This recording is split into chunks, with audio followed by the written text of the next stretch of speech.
Bonjour, nous sommes le mardi 15 juin 2021 avec des chaleurs torrides. Il fait une espèce de canicule. Voilà que la canicule commence d'entrée de jeu.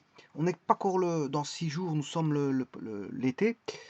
Eh bien, avant 6 jours avant l'été, on a déjà en fin mai, enfin mi-mai, je m'excuse, mi-mai, en mi-mai, nous avons déjà une espèce de canicule parce que bon, difficile de rester au soleil, plus de 20 minutes surtout, à l'heure de midi. Euh, mais en tout cas, on va pas se plaindre parce que la météo est très bonne. C'est juste qu'il faut se mettre à l'abri des dangers du soleil, si ce n'est que ça. Bon, mais sinon, il faut en profiter de ce merveilleux temps. Je vais voir ici une vidéo qui va peut-être très importante pour beaucoup de suites, et qui est un outil. C'est un nouvel outil mathématique, enfin un nouvel outil que je vais voir parce que je n'ai pas encore vu cet outil-là. C'est un outil mathématique qu'on pourra utiliser à bon escient pour de nombreuses applications. Alors, ce nouvel outil, c'est ce qu'on appelle... bien sûr, je suis dans la théorie des vecteurs. Je vais appeler le produit vectoriel. Alors, il existe le produit scalaire, mais ici, c'est le produit scalaire. Le produit vectoriel, ça vous donne un vecteur, alors que le produit scalaire donne un scalaire. Alors, parfois, on a nécessité d'avoir un scalaire, on calcule un produit scalaire, tel que, par exemple, le travail d'une force. Le travail d'une force, c'est un produit scalaire.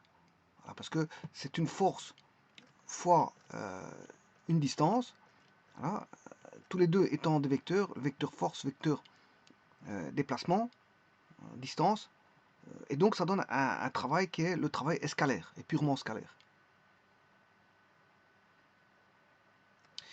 Donc c'est un cas typique ici de produit de deux vecteurs qui est ce qu'on appelle un produit scalaire. Bon, qu'on peut noter de plusieurs manières. Euh, ça dépend. Hein. Il y a des gens qui ont leur petite, voilà, leur petite dénomination, leur petite règle d'écriture. Ici, il peut se noter comme ceci un produit scalaire. Alors, ne pas confondre un produit scalaire d'un produit vectoriel. Le produit vectoriel, généralement, c'est ceci. En général. Alors, dans certains logiciels, ce n'est pas ceci. Parce que, pourquoi? Parce que ils ont privilégié ce symbole-là comme étant un opérateur booléen. Un opérateur booléen, vous connaissez voilà, le ou, le et, voilà, ce qu'on appelle des opérateurs de conjonction, de disjonction. Eh bien, c'est utilisé pour des opérateurs booléens. Alors, pour éviter ça, certains logiciels vont utiliser un autre opérateur, un symbole d'opérateur, et ce symbole d'opérateur est le suivant. Alors, quand vous mettez le multiplier avec un rond, le multiplier avec un point, sous un rond, sous un cercle, c'est un produit, parce que vous connaissez le produit, on peut l'écrire soit comme ceci, ou soit avec une croix. Eh bien, si vous l'écrivez avec un rond et un point, ça va distinguer le produit scalaire du produit vectoriel. Alors le produit vectoriel, c'est celui-ci, c'est une croix avec un cercle, et c'est, bien sûr, ça va donner un vecteur. Autant l'un donne un scalaire, le produit vectoriel donne un vecteur, et un produit scalaire donne un scalaire. Alors je rappelle que le produit scalaire, il est ici, PS, produit scalaire, et celui-ci, c'est le produit vectoriel. Alors c'est un outil très important en mathématiques, je vais vous expliquer pourquoi. Et en mécanique. Alors, mécanique, c'est tout à fait normal. On manipule des vecteurs. Quoi à quoi bon, je veux dire, jouer avec des vecteurs sans en faire un jour un produit vectoriel. Bon, donc le produit vectoriel aura ses applications. En mécanique. Produit scalaire, je vous ai montré par exemple, des applications en physique, c'est le travail. Le travail, c'est donné par un produit scalaire.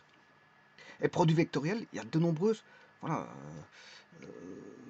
de nombreuses applications où on retrouve le produit vectoriel. Alors pour avoir un produit vectoriel, il faut la nécessité d'au moins deux vecteurs. Au moins deux. Alors, je peux avoir. Alors moi, je peux l'écrire comme ceci. Hein. Bon, je peux entreprendre l'opérateur là qui veut dire produit vectoriel. Voilà. Bon, et si je vais sur GeoGebra, soit j'écris produit vectoriel, ou soit j'irai chercher cet opérateur là, parce que GeoGebra utilise l'opérateur ici. Voilà, un fois avec un cercle. Bon, mais ici pour les explications, bon, en général, vous retrouvez le symbole produit vectoriel qui est ceci. C'est le symbole produit vectoriel. Alors, c'est minimum de vecteurs. On peut avoir, c'est comme en mathématiques, un produit, c'est minimum de valeurs. Si vous faites 2 fois 3, vous ne savez pas multiplier 2 avec tout seul. Hein. Tout seul, pour avoir une multiplication, il faut au moins, pour avoir l'opérateur multiplié, il faut au moins minimum de valeurs. Alors vous pouvez mettre plusieurs multiplications, mais alors à ce moment-là, vous aurez à chaque fois un intervalle.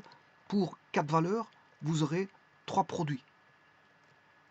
Eh bien, ici, le produit vectoriel, c'est pareil. Hein, vous pouvez faire U fois V fois W fois Z et ainsi de suite.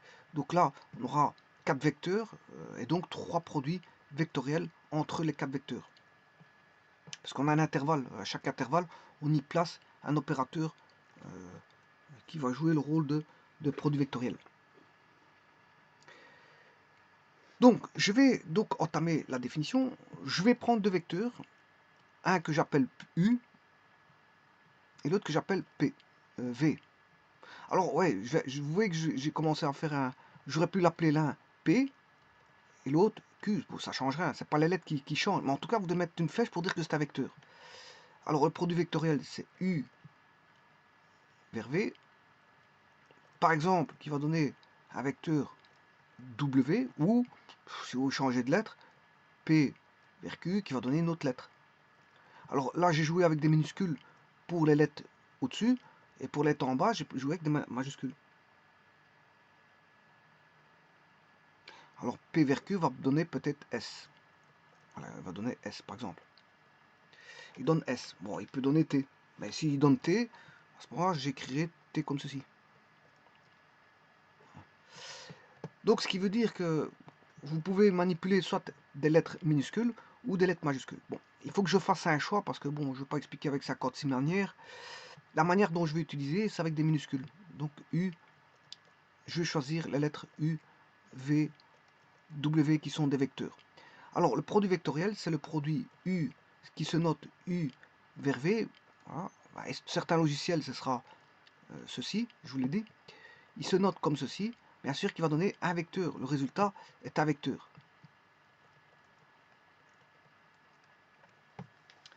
Alors, quand on a des vecteurs, il faut connaître, pour un vecteur, il faut connaître la direction, le sens et sa norme. Eh bien, on va essayer de tenter d'attribuer, voilà,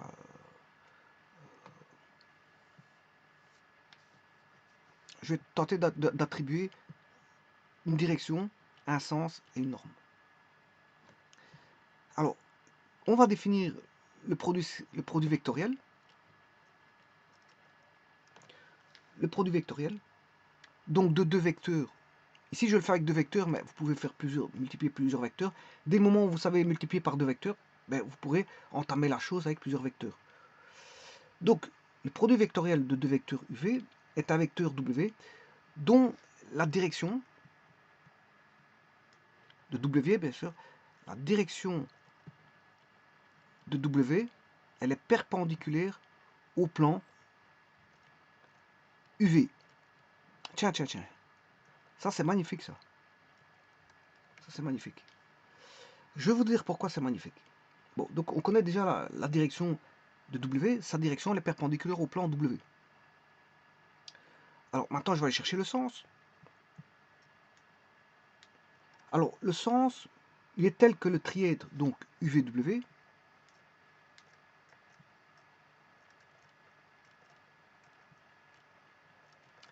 UVW est, si vous voulez, un repère, un trièdre direct. C'est-à-dire que trièdre direct, ça veut dire qu'il faut définir ce que c'est qu'un trièdre direct. Si vous avez un repère UV, le repère sera direct si vous faites tourner de U vers V, un tire-bouchon, bien sûr, un tire-bouchon, vous faites tourner un tire-bouchon de U vers V, et le tire-bouchon si on tourne dans le sens donné par UV, donc c'est-à-dire comme un pas de vis, là on est en train de faire un serrage. Si on fait un serrage, ben, la vis va rentrer ici, le tire-bouchon rentre. Donc ça veut dire que le vecteur sera sortant. Alors si je regarde le plan UV, ici j'ai mes UV perpendiculaires, hein, parce que pour vous montrer le trièdre, c'est la trièdre. Si UV est perpendiculaire, ben, on voit une flèche sortante. Mais bien sûr, il faut que je mette d'abord UV. Voilà. Là, on a une flèche entrante dans le plan. Voilà. Donc le vecteur W ressort du plan UW. Il ressort du plan UV par la partie supérieure, mais il entre par le bas. UV entre par le bas, mais il sort par le haut. Maintenant, si j'avais fait le contraire, je verrai qu'est-ce que ça va donner.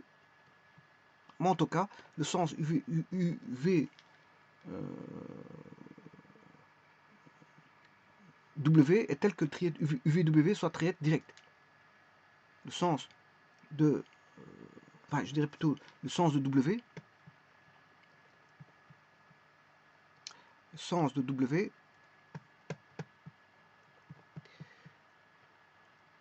est tel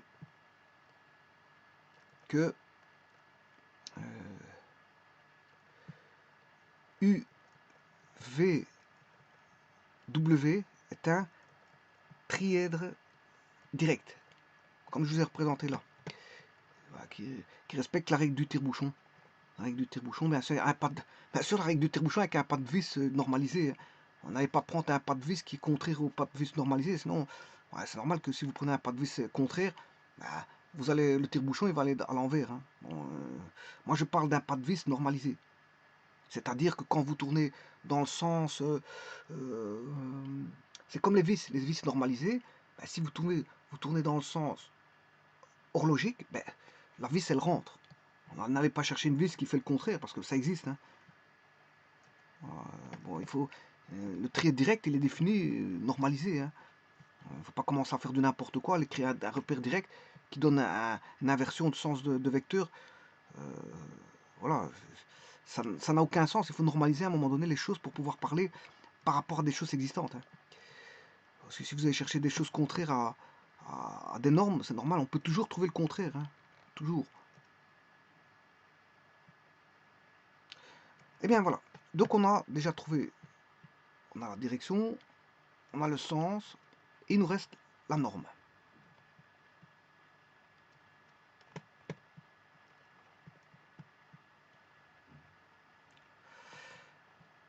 Alors la norme de W, eh bien, qu'on appelle module aussi, hein, pour parler de module, mais généralement les modules, c'est dans les nombres complexes. Je n'aime pas parler de module, mais certains parlent de module. Ben, vaut mieux dans les vecteurs parler de normes et dans les complexes parler de module. Il ne faut pas commencer à tout mélanger non plus. Bien, on peut appeler ça quand même un module. Le module, certains diront module, mais je préfère... module, c'est plus propre comment on appelle ça, au complexe, nombre complexe. Donc je préfère parler de normes. Mais sinon, je peux dire module aussi, c'est pas un problème, mais gardez à l'esprit que le module, c'est plus pour les complexes. Donc le module est égal au produit des modules des deux vecteurs par le sinus de l'angle formé entre les deux vecteurs. Donc je vais écrire que c'est la norme de U fois la norme de V fois le sinus de l'angle phi. Phi, bien sûr, c'est l'angle entre U et UV. Voilà. Bon, je pourrais marquer ça autrement. Hein. Je pourrais marquer que donc W, ça c'est le vecteur. Hein. Enfin, c'est la norme du vecteur. Il n'y a plus de... Voilà, si j'écris l'écriture suivante, je peux parce que ça constitue la norme. W est une norme. Donc, que voudra W? C'est U fois V fois le sinus de l'angle entre U et V. Ben, c'est une autre manière d'écrire. Voilà. Et ça, bien sûr, c'est l'angle entre U et V. Alors, ça, c'est le produit, c'est la norme. Hein. Ça donne uniquement la norme. La norme du produit vectoriel. Parce que si vous voulez la norme, uniquement la norme du produit scalaire, ouais, de toute façon, produit scalaire, c'est d'office une norme, parce que c'est un produit scalaire, ça donne un scalaire. Un produit scalaire, la norme, si j'avais deux vecteurs, UV, ben, c'est la norme de U fois la norme de V fois le cosinus entre U et V. Donc vous voyez qu'il y a presque, je dirais pas presque une analogie, mais en tout cas au niveau des normes, c'est presque une analogie entre le produit scalaire et le produit vectoriel. Au niveau des normes, il y en a un c'est le sinus et l'autre c'est le cosinus. Alors il ne faut pas se tromper. Voilà. Produit vectoriel c'est le sinus et produit scalaire c'est le cosinus. Alors produit scalaire il est utilisé pour les projections. Hein, quand vous avez une projection à faire sur un axe, voilà, vous avez un segment ici à projeter sur un axe delta. Le segment je l'appelle AB. Voilà, et l'axe je l'appelle delta. Là vous allez utiliser le produit scalaire pour faire la projection, donc vous aurez des cosinus. Vous aurez des cosinus. Et c'est ce qui se passe quand vous faites une projection sur les axes x, y. Hein. Quand vous utilisez le produit scalaire, vous avez un axe x, un axe y, vous avez voilà, une longueur AB, et là vous avez un angle phi par rapport à l'horizontale. Eh bien, si vous projetez, ben, ce sera sur l'axe des x, ce sera AB cosinus phi. Donc c'est côté adjacent. Côté adjacent. Et ça, ce sera la valeur en x. x1 vaut AB cosinus phi.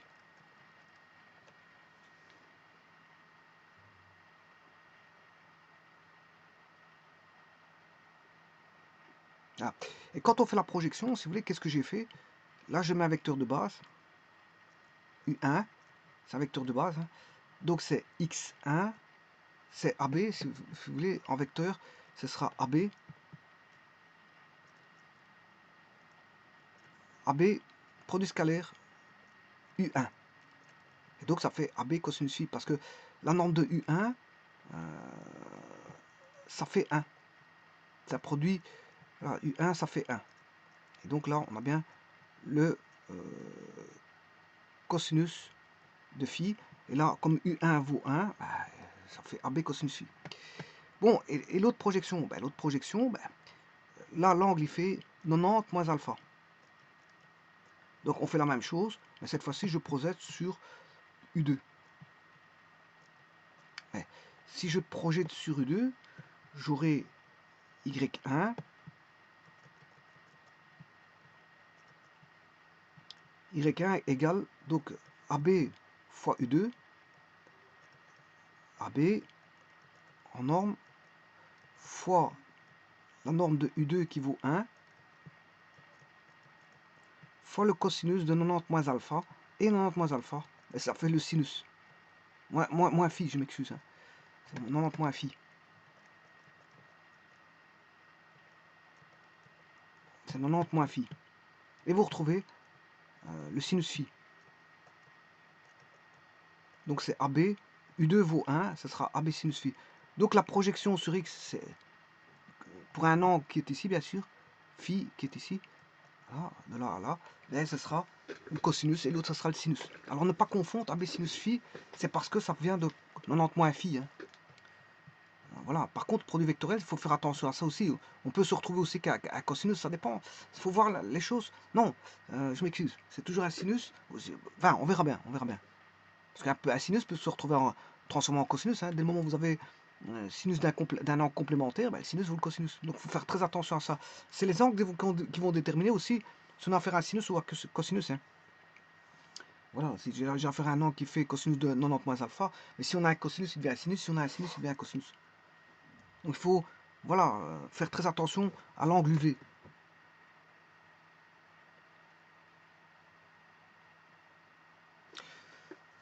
Voilà, donc moi ce qui m'intéresse, c'est pas le produit scalaire, c'est le produit vectoriel.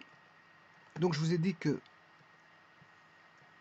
la norme, c'est un vecteur qui est perpendiculaire à deux vecteurs.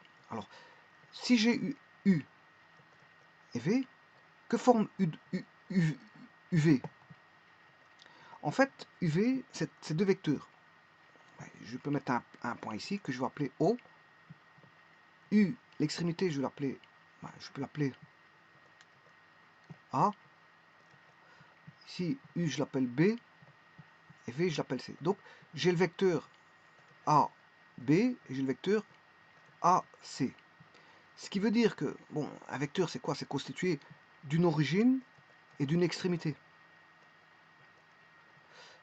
AC est composé d'une origine et d'une extrémité. Mais l'origine est un point, et l'extrémité est un point. Donc, ce qui veut dire qu'on a 3 points.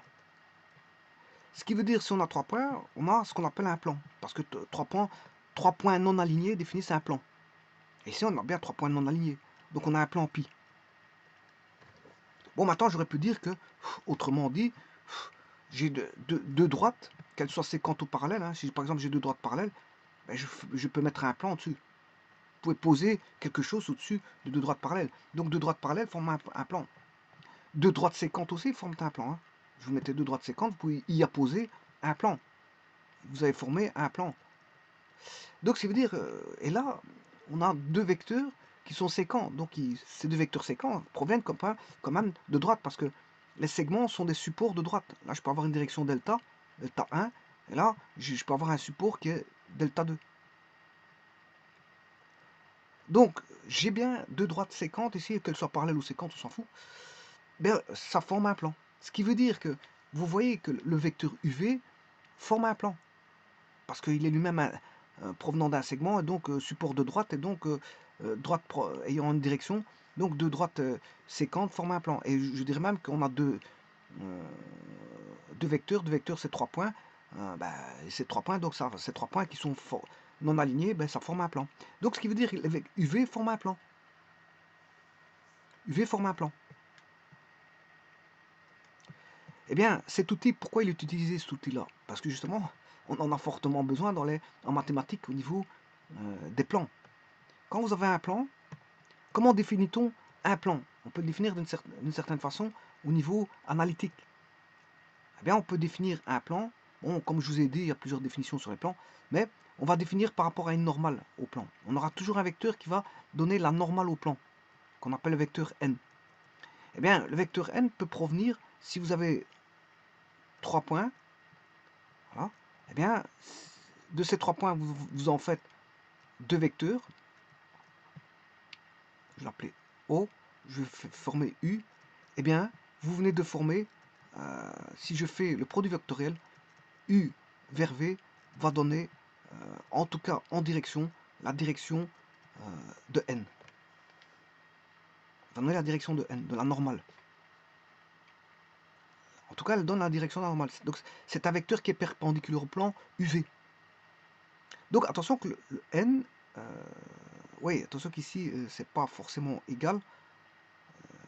Mais en tout cas, c'est alpha n. C'est alpha n. Je dirais que c'est un nombre qui est... Parce que n, c'est un vecteur unitaire. Hein. Un nombre de n, ça fait 1. Et UV ne va pas forcément donner 1. Prenez n'importe quel point. Il va donner la direction perpendiculaire, mais pas forcément la norme de 1. Donc c'est pour ça que je vous marque alpha n. Donc ce produit vectoriel, il est utilisé pour définir... Enfin, ce produit vectoriel, oui, est utilisé pour définir, si vous voulez, des normales au plan. Des normales à des plans. Donc c'est un outil fondamental pour définir, si vous voulez, des plans. Un plan est défini par sa normale. Donc, et si vous connaissez des points dans le plan, ben, vous pouvez trouver facilement un vecteur directeur de la normale.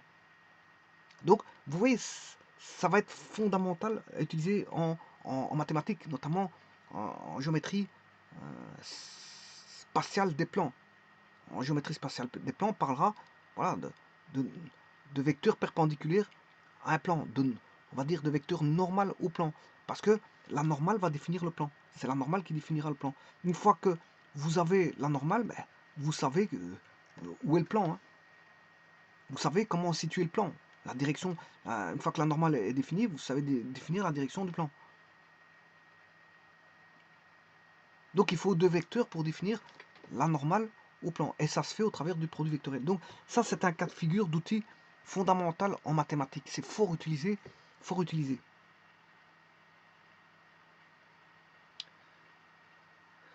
C'est fort utilisé.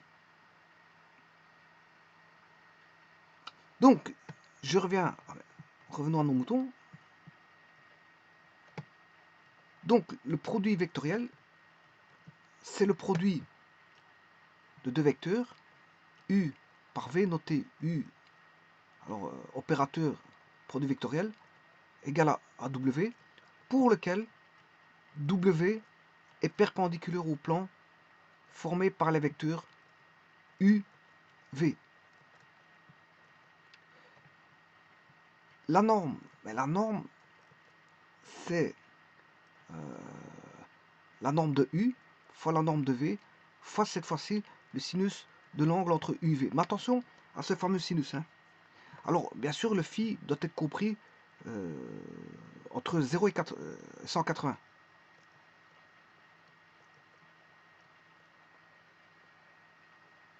Parce que si vous savez très bien qu'un sinus, c'est plus entre 0 et 180. En 0, ça fait 0. Voilà, le produit vectoriel, il voudra 0 en 0. Et en 180 aussi, il voudra 0. Donc, mais au-dessus de entre 0 et 180, ben, le produit vectoriel, il est positif. Ça veut dire que si vous faites le positif, ça veut dire que si vous faites U fois V,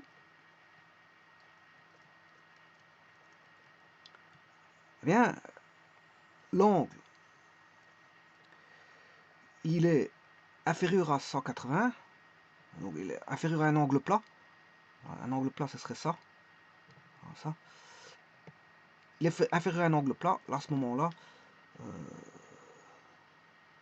eh bien, on a une valeur positive. Voilà. Mais si maintenant, vous mettez un angle entre 180 et 360, ben, le sinus, il est négatif. Donc, ça va vous donner un sinus négatif. Enfin, ça va vous donner une norme négative.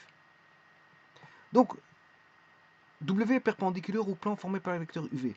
Sa norme vaut U fois V fois sinus phi. Le sens, ça dépend de l'angle. Le sens, il va dépendre de l'angle, hein, s'il est compris entre 0 et 180 ou 0 et 180 ou 180 et 360. Donc la direction perpendiculaire au vecteur. Donc là, c'est la direction. Je définis la direction. Là, je définis la norme ou le module. Et là, je définis le sens. Et le sens, ça dépend de l'angle.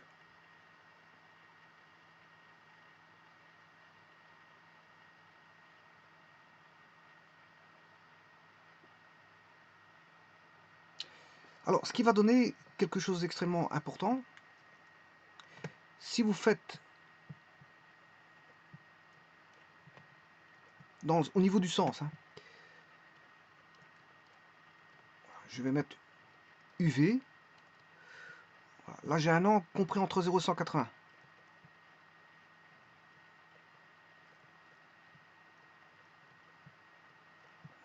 Là, UV, c'est un vecteur qui est perpendiculaire au plan UV dans le sens, on va dire, qui forme un rectangle. Donc, on a un vecteur voilà, comme ceci. Donc, U vers V,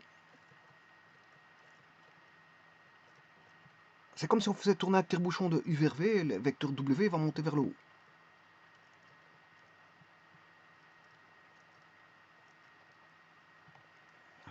Maintenant, si je prends toujours ces deux mêmes vecteurs,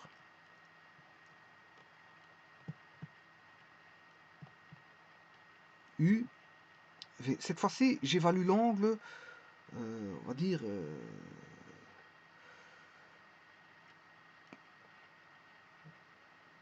ici. Là, je fais le produit vectoriel de V vers U. Alors, sera-t-il au-dessus ou en dessous?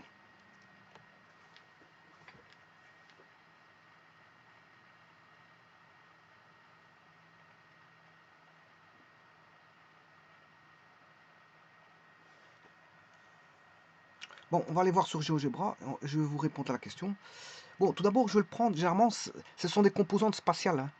Bon, ici, je vais prendre des composantes vectorielles. euh,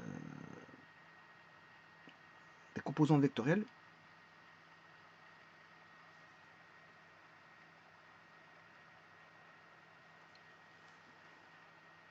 Bon, je vais retourner le problème à l'envers.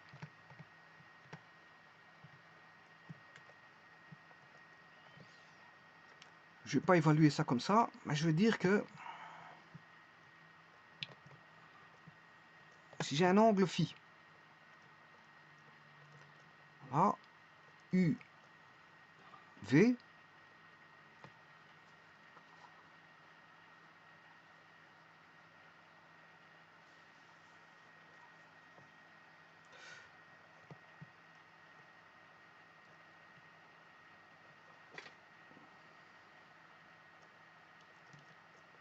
alors si je fais le vecteur W, vaudra quoi? Vaudra la norme de U fois la norme de V fois le sinus de l'angle entre U et V fois une composante, voilà, une composante vectorielle de base. C'est une composante vectorielle de base. Par exemple, ça peut être I, ça peut être J, ça peut être K. Donc ça peut être voilà, une composition, hein, parce que bah, si les vecteurs ne sont pas dans un plan défini, de base tel que OX, Y, OX, OYZ ou OXZ, eh bien là on n'est pas fatalement dans le même sens que I ou J ou K, mais on sera à plusieurs composantes, hein. C'est un vecteur W à plusieurs composantes.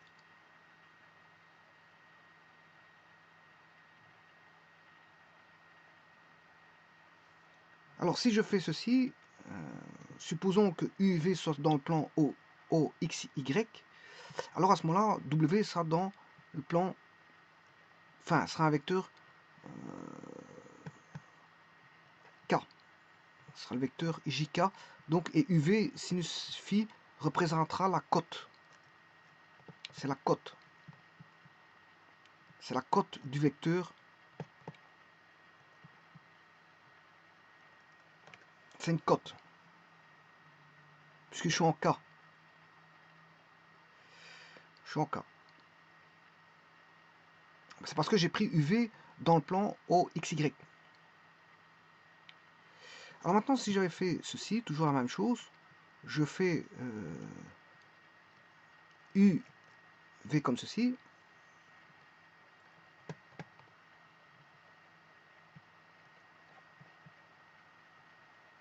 Et cette fois-ci, l'angle est l'angle opposé. C'est moins phi. Par rapport à phi, c'est moins phi.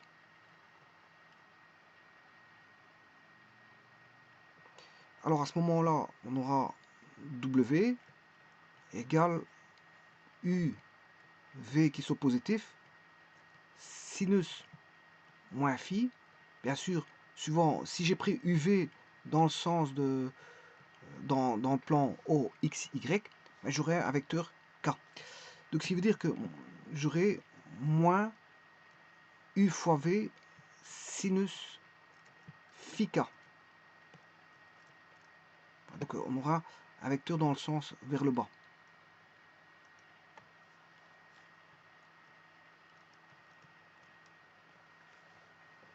Alors on peut calculer le, comment est-ce qu'on appelle ça,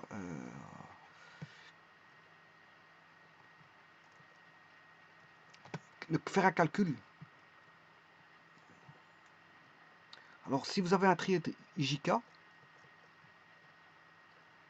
vous mettez le vecteur, les composantes spatiales, si vous êtes dans l'espace. Si vous êtes dans le plan, vous en mettez que deux. Vous aurez x1i plus y1j, vous aurez 0 pour k. Si vous êtes dans un plan. Alors je mettrai x2i plus y2j, 0,2k. Et là, on a, si vous voulez, le déterminant. On calcule le déterminant d'un, comment est-ce qu'on appelle ça, d'un bivecteur. Déterminant d'un bivecteur. On a deux vecteurs. C'est un déterminant d'un bivecteur. Alors là, à ce moment-là, vous faites I, X1, X2, J, Y1, Y2 est égal à 0, 0, X1, Y2, K,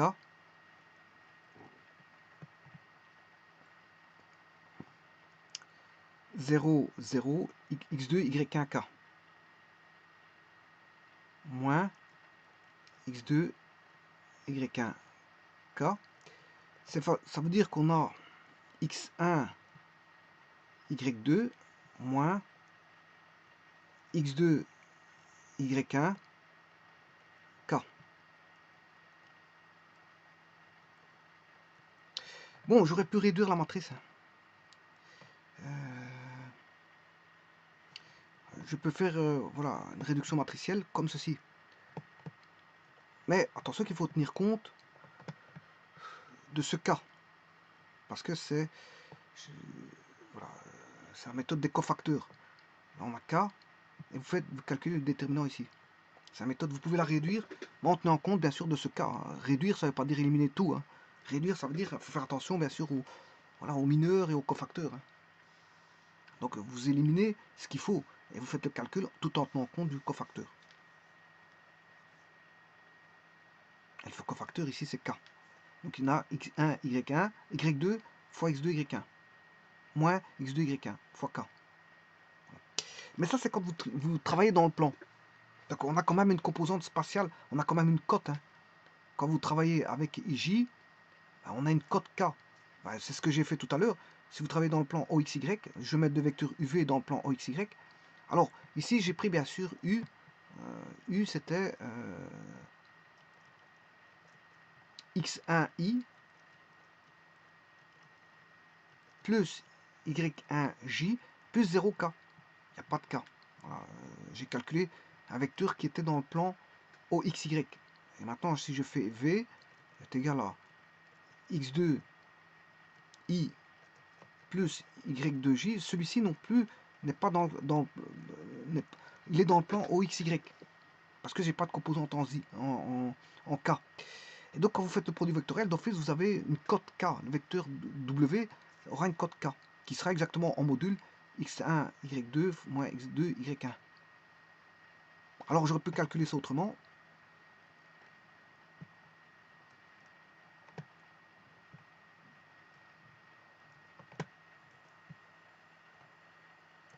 C'est U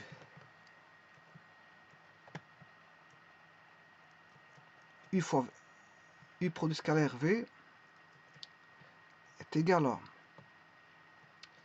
x1 I plus y1 J fois x2 I plus y2 J. Mais attention que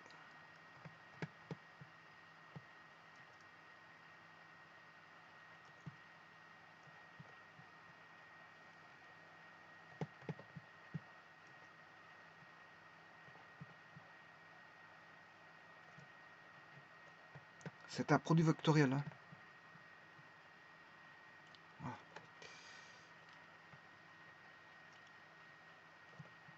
Et ça, c'est quand on a UV qui est dans le plan. Mais UV n'est pas on n'a pas toujours, enfin dans le plan OXY. Mais UV n'est pas toujours dans le plan XY, c'est ce que je vous disais. S'il est dans le plan OXY, vous aurez bien sûr une direction K, mais c'est pas toujours le cas. Ce sera pas toujours voilà,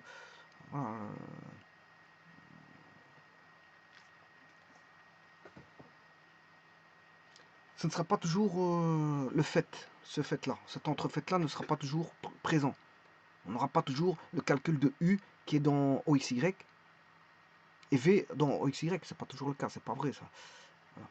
Si c'est le cas, ben, vous allez avoir calculé par rapport à une cote. Une cote, c'est-à-dire la direction du vecteur de base K.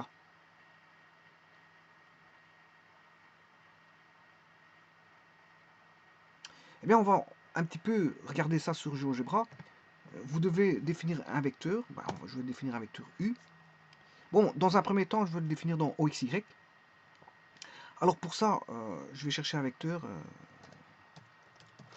Bon, je préfère créer le vecteur directement. Vecteur, plutôt qu'écrire vecteur. Voilà. Vecteur va aller de là à là. Et un second vecteur qui va aller de là à là. Alors, il faut voir la représentation spatiale, donc je suis obligé d'aller dans l'espace. Je vais chercher graphique 3D. Et là, maintenant, je vais faire produit vectoriel.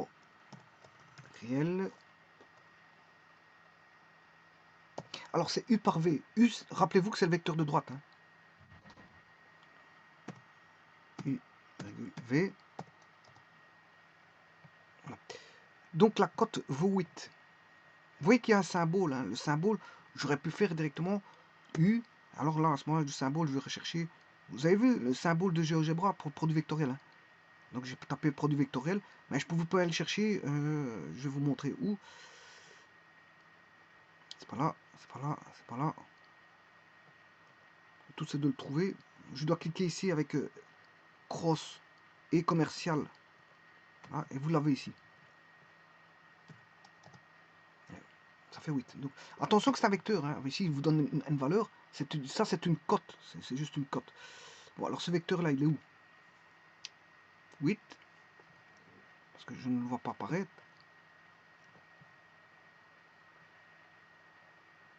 Il la met en je ne sais pas quelle couleur.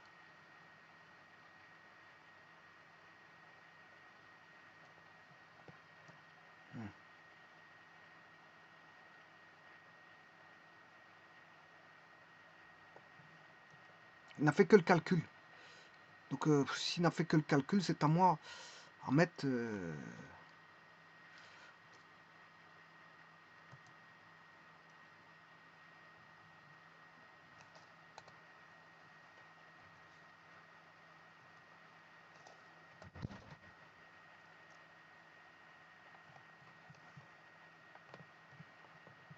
En fait, il n'a donné que la cote. Donc c'est à moi de remettre un segment de 0 à 8 pour faire le vecteur. Un petit peu embêtant ça, mais enfin bon, voilà.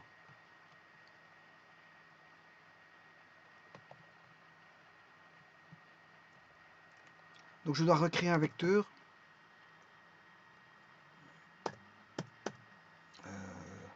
Qui vaudra, bien sûr, dans l'espace, 0,0 en Y et 8 en Z.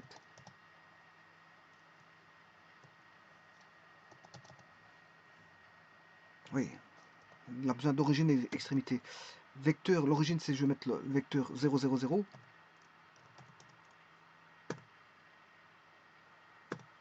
0, 0, 0. Et l'extrémité, 0,0,8. Fermez parenthèse. Voilà, il me l'a mis. Mais je vais faire un zoom. Et voilà ce vecteur. Bon, vous voyez que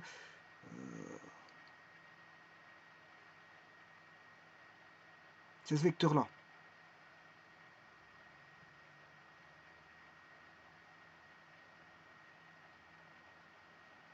Alors, rappelez-vous que j'ai fait U fois V, c'est-à-dire, dans ce cas-ci, j'ai fait le vecteur voilà, OB. Le B, on ne voit pas bien fort, on le voit pas fort.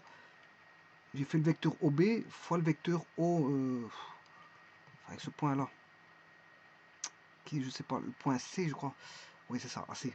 Donc j'ai fait AB, AB, U, j'ai fait U fois V. Voilà, U fois V, j'ai fait AB fois AC. AB fois AC. On ne voit pas fort, hein, je devrais agrandir les lettres. Donc, je vais faire un petit zoom pour voir si on voit les lettres. On ne les voit même pas fort.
Enfin, c'est le point C, ce point-là, c'est le point C. Bon, c'est vrai qu'on ne le voit pas fort.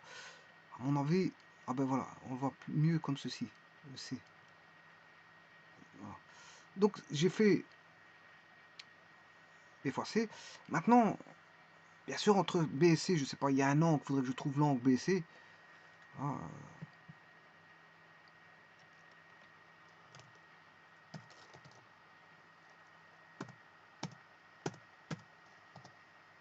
116. Ben, on est en dessous de 180. Maintenant, je vais faire... euh,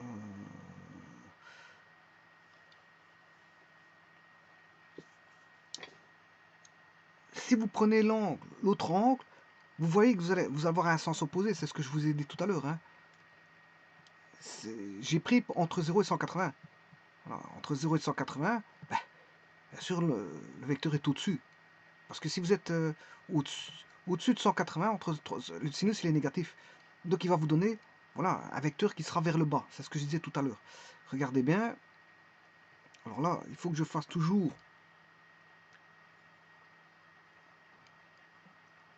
assez pour avoir l'angle.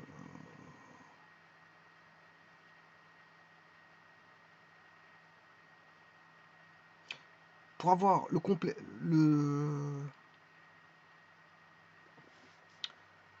l'angle, l'autre angle au-dessus, il faut que je fasse 360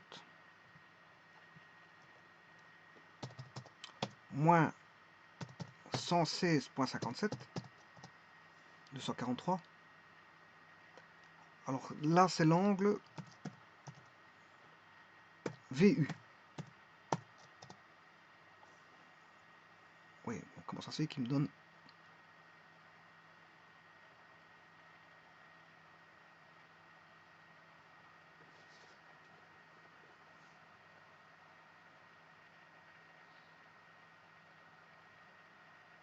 Ça, c'est pas bon, hein, parce que l'angle VU, oui, il devrait me donner l'autre partie de l'angle. Oui. Il me donne, c'est pas bon ce qu'il fait, c'est pas ce que je voulais. Enfin, c'est bon ce qu'il fait, mais c'est pas ce que je voulais.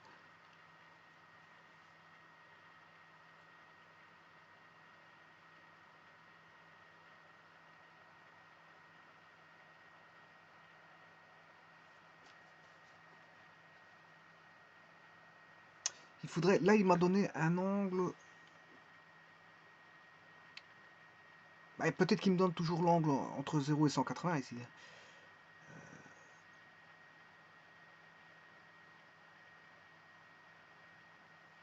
Si je parcours dans le sens antihorlogique, j'ai 116 degrés entre AB et AC.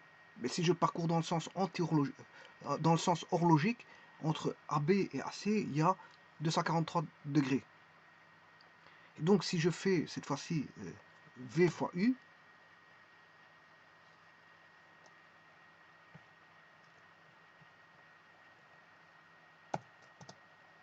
voilà, c'est moins 8, c'est dans le sens opposé, c'est bien ce que je disais. Là, si moins 8, c'est dans le sens opposé, c'est-à-dire vous faites par rapport à 243.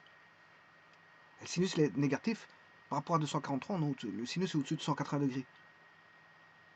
Donc vous voyez que on dit qu'à ce moment-là, ben, le produit vectoriel, il est anticommutatif. C'est-à-dire, si vous faites, je vais vous montrer ici, si je fais U fois V, U produit scalaire, U produit vectoriel V, ben, eh bien, ça, c'est la norme de U. Alors, je m'intéresse au sens et rien d'autre. Au niveau de la norme, hein, je m'intéresse à la norme de U fois V. Voilà, c'est ce qui va m'intéresser, rien de plus. U fois V fois le sinus de l'angle entre phi, c'est l'angle entre U et V. Bon, maintenant, si l'angle entre U et V est compris entre 0 et 180, eh bien, le sinus, il est positif. Le sinus, il est positif. Donc, ça va faire, si vous voulez, la réponse est UV, sinus phi. Alors maintenant, si vous avez UV, vecteur UV, voilà, et là, alpha, oui, c'est pas alpha, je sais pas pourquoi j'appelle alpha ça alors que c'est phi.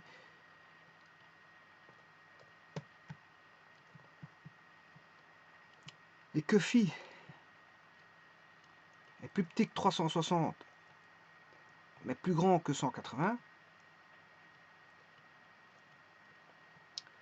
là vous avez la norme de U qui est toujours positive, V, et vous aurez sinus de phi qui est négatif, donc vous aurez moins sinus phi. Moins le sinus de phi entre 0 et 180. Par comparaison. Voilà. Ça c'est le phi. Ouais, j'appellerais ça par exemple...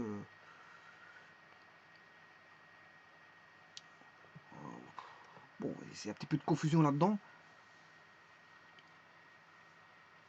Voilà. Si je prends l'angle entre 0 et 180,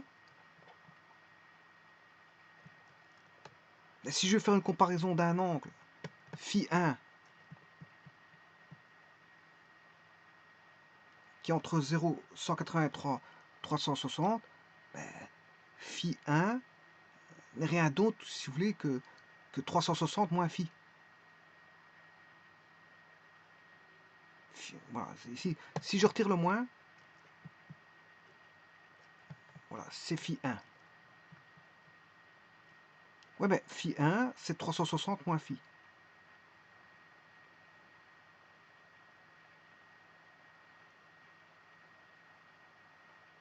Alors, justement, si phi, 3, si phi 1 est supérieur à 180, eh bien, vous aurez un moins UV en correspondance avec sinus phi. Voilà, c'est ça. Et donc là, à ce moment, on peut faire une comparaison. Ben, ils seront opposés, donc ils seront anticommutatifs. Donc UV, U fois V, ben, il vaudra... c'est comme si on faisait V fois U. Voilà. Donc l'angle, c'est pour ça que l'angle est inférieur à 180, parce que si vous prenez l'autre côté, c'est comme si vous faisiez... Si je prends l'angle dans un sens, c'est U fois V. U fois V. Avec un angle comme ceci, phi compris entre 0 et 180. Voilà. Parce que si vous prenez l'autre côté, c'est 360 moins phi. Et là, à ce moment-là, c'est comme si vous faisiez V fois U. Et donc le sens, il sera vers le bas, alors que l'autre, il était vers le haut. Donc on a un changement de sens parce qu'on a un changement de signe.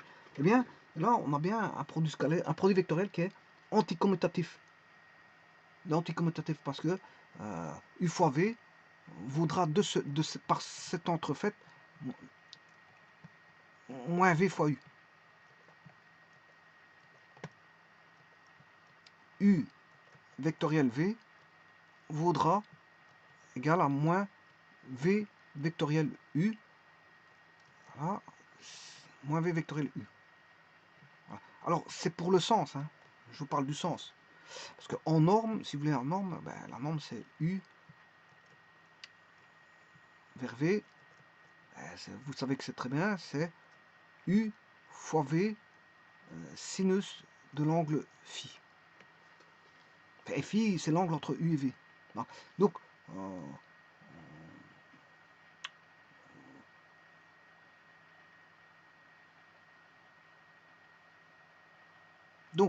U vers V est égal à moins V vers U. C'est normal, parce que le sinus, entre 360 et 180, et le fil est donné toujours entre 0 et 180.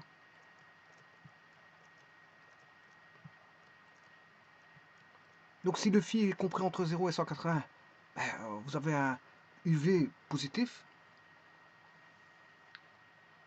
Ça, c'est l'anticommutativité. Hein. C'est pour vous montrer l'anticommutativité. Si phi est entre 0 et 180, une fois V, c'est le plan perpendiculaire vers le haut, sinon ce sera vers le bas.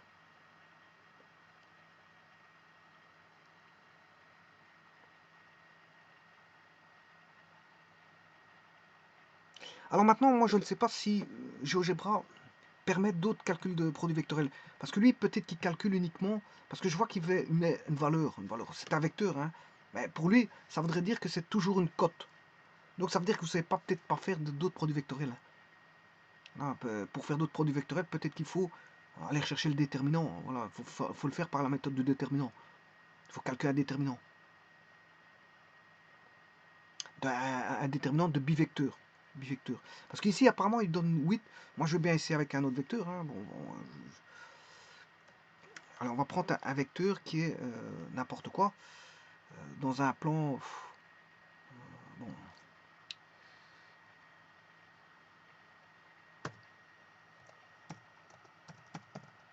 Je prends un qui est dans un plan...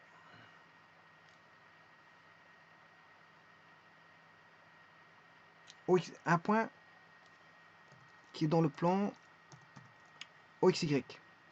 Je prends l'origine. Voilà. Et un point qui est en... je sais pas moi. 2, 3, 4.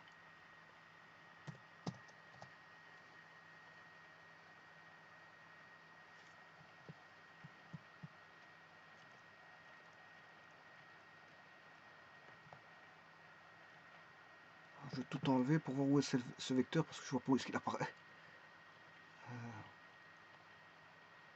Oui, il est là-bas. Il faut que je fasse un zoom.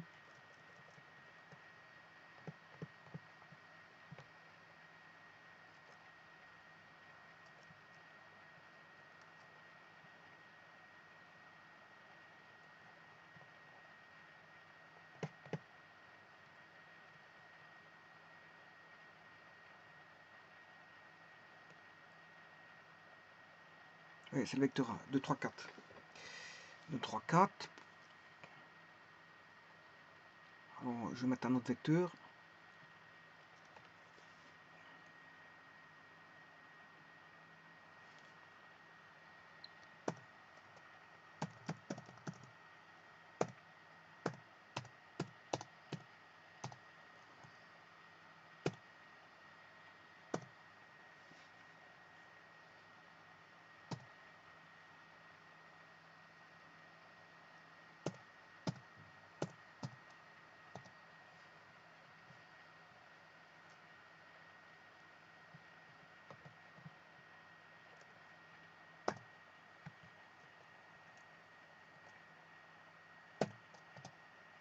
Ah voilà. Non, ça va, il le fait quand même. Il vous donne les composantes. Voilà, c'est bon. Il vous donne pas forcément une cote. Donc c'est juste, c'est juste. Il fait bien les calculs, c'est pas un problème. Il fait tout ce qu'il faut, il n'y a pas de problème. C'est bon. Il vous donne bien les composantes d'un vecteur qui est perpendiculaire au plan EF. Donc c'est parfait. Il sait faire ça, il n'y a pas de problème. Donc il vous donne une composante IJK là. Je pensais qu'il pouvait donner que des composantes K en K, toujours, mais non, en fait, il calcule une composante IJK quelconque. Il est capable. Donc pour moi, il calcule ça un déterminant derrière, un déterminant de bivecteur, et il permet de donner, donc, au travers de ses calculs, les composantes IJK.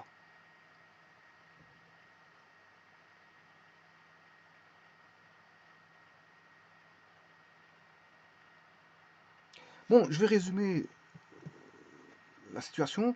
Bon, donc, le produit vectoriel, c'est, si vous voulez, de deux vecteurs, produit vectoriel de deux vecteurs.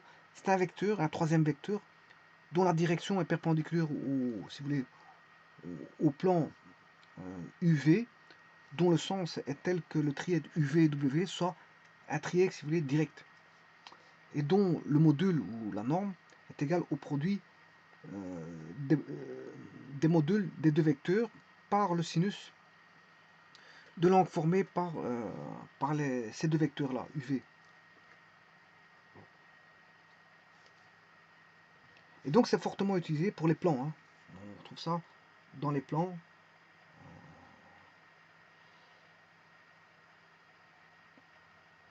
Et donc on a aussi une propriété de ce qu'on appelle l'anticommutativité, c'est-à-dire que U produit vectoriel V est égal à moins produit vectoriel de V par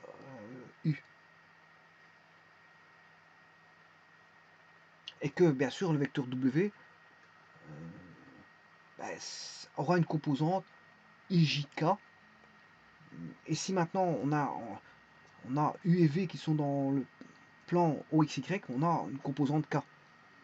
Mais sinon, on aura une composante IJK. Donc, ce que j'avais marqué tout à l'heure, je peux le modifier.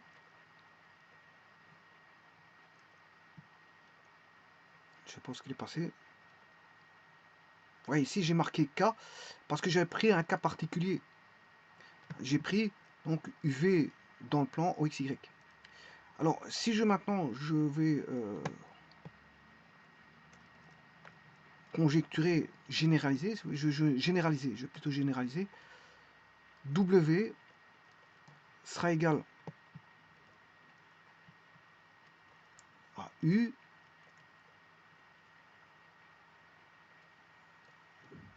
fois V, produit vectoriel, c'est égal à U V sinus phi avec une composante, voilà, suivant la composante E en IJK. En IJK. E c'est une base qui est IJK. IJK. Et ça veut dire que vous aurez chaque fois, voilà, en I, vous aurez une abscisse. Enfin, je dirais, oui, une abscisse. En I, ça c'est IJK, c'est une écriture qui voudrait dire tout simplement IJK, une composante IJK. Et alors, si UV appartient en OXY, ben, vous aurez une composante en K. Si UV appartient à OYZ, vous aurez une composante en I. Et si vous êtes dans le plan O, enfin, si les vecteurs sur UV sont dans le plan OYZ, on sera, le W sera avec une composante en I. Et si on a avec un vecteur UV qui appartient au plan OZ, c'est-à-dire OZ, OXZ, on aura une composante W suivant l'axe des Y, c'est-à-dire suivant le vecteur K, J, suivant le vecteur J. Mais en général, on n'aura pas forcément des composantes suivant I, J ou K de W, mais suivant IJK, comme je viens de le faire maintenant. Et donc vous aurez une abscisse, je vais appeler ça W1, on aura souvent W1I, plus W2J, plus W3K, où on aura, bien sûr, W1 sera l'abscisse, W2 l'ordonnée, et W3 la cote de K. Et on aura des cas particuliers, comme je vais vous montrer. Si UV appartient à un plan particulier, du trirectangle, notamment, là, on aura en réponse, W sera une composante, bien sûr, du trirectangle, c'est ça que je veux dire. Voilà.